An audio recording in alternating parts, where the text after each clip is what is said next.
Ruto, resign. Dissolve your entire government, starting from you, Rigathi Mudavadi, the unappointed chief of staff, your advisors, all the bureaucrats, CEOs, everyone, the IG of police, the DCI, all the killer squads. It's too late now. You can't get out of this through PR stunts.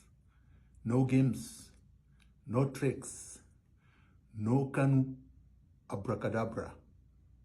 Ruto, you must resign and go now. You are weak, you are cornered, your lies have been exposed.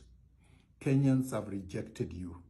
We have recalled you under Article 1 of the Constitution, the power vested on the sovereign people of Kenya to exercise power